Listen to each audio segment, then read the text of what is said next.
Social মিডিয়ায় এটি এখন আলোচনার কেন্দ্রে। একজন সিএনজি চালককে প্রকাশ্যে মারধরের ভিডিও ছড়িয়ে পড়েছে নেট দুনিয়ায়। ঘটনাটি সামাজিক মাধ্যমে ভাইরাল হওয়ার পর থেকেই নিন্দার ঝড় বইছে।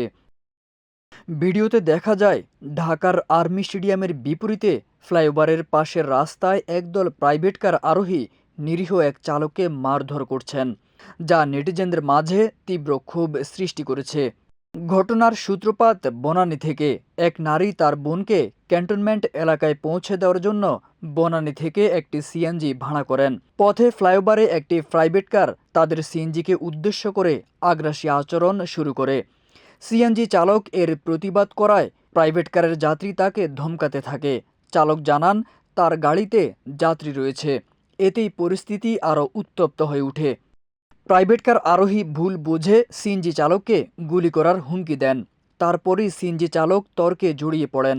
এক পর্যায়ে প্রাইভেট কার থেকে কয়েকজন নেমে চালককে টেনে হিঁচড়ে বের করে এনে বেধড়ক মারধর করেন।